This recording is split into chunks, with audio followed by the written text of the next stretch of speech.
നമസ്കാരം.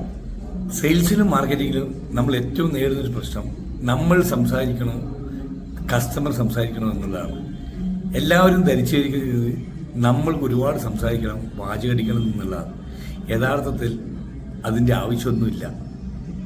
എന്നോട് ഒരുപാട് ആൾക്കാർ പറയുന്നുണ്ട്, എനിക്ക് എല്ലാവരെ പോലെ ഒരുപാട് വാചകം കസവത്തൊന്നും അറിയില്ല, അതുകൊണ്ട് എനിക്ക് ഈ സെയിൽസ് ഫീൽഡ് എനിക്ക് നല്ലതല്ല, ഞാൻ എനിക്ക് പറ്റുന്നതല്ല എന്നൊക്കെ പറയാറുണ്ട്. അപ്പോൾ ശരിക്കും യഥാർത്ഥത്തിൽ നമ്മൾ കൂടുതൽ സംസാരിക്കേണ്ടതുണ്ടോ?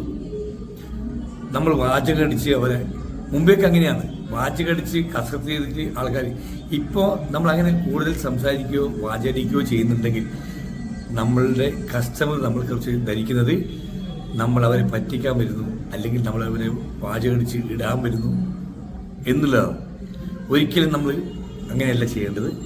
ജെന്യൂനായിട്ട് നമ്മൾ സെയിൽ ചെയ്യും. നമ്മൾ അതിൽ 80-20 പ്രിൻസിപ്പിളാണ് ഉപയോഗിക്കേണ്ടത്. അപ്പോൾ 80-20 പ്രിൻസിപ്പിൾ നമ്മൾ ചെയ്യുമ്പോൾ 20% മാത്രമേ നമ്മൾ സംസാരിക്കാൻ പാടുള്ളൂ. 80% കസ്റ്റമർ സംസാരിക്കണം. കസ്റ്റമറിൻ്റെ ഭാഗത്ത് നിന്ന് കേൾക്കാൻ നമ്മൾ കൂർപ്പിച്ച് നിൽക്കുന്ന അവസ്ഥ ഉണ്ടാവണം. നമ്മൾ നല്ലൊരു ഗുഡ് ലിസണറായി മാറണം.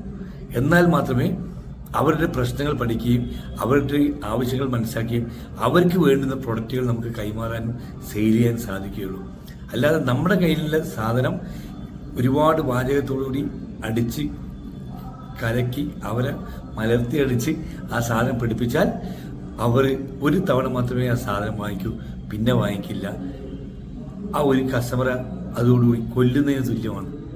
കസ്റ്റമറെ ഒരിക്കലല്ല, നമ്മൾ സ്ഥിരമായിട്ട് നമ്മൾക്ക് വാങ്ങിക്കുന്ന അവസ്ഥ ഉണ്ടാവണമെങ്കിൽ നല്ല ഗുഡ് ലിസണറായി നിന്ന് നമ്മൾ അവരിൽ നിന്ന് സാധനം ഏതാണ് അവരെ ആവശ്യങ്ങൾ മനസ്സിലാക്കി അവർക്കുള്ള സൊല്യൂഷൻ പ്രൊവൈഡറായിട്ട് നമ്മൾ മാറി അതിനുള്ള പ്രൊഡക്റ്റ് കൊടുക്കുന്നവരായി മാറണം.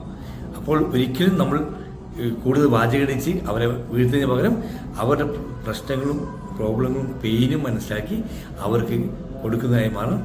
കസ്റ്റമറാണ് കൂടുതൽ സംസാരിക്കേണ്ടത്, ഒരിക്കലും നമ്മളല്ല. അതായത് സെയിൽ ചെയ്യാൻ പോകുന്ന സെയിൽസ്മാൻ അല്ല. എല്ലാവർക്കും ഒരു ശുഭദിനം നേരുന്നു.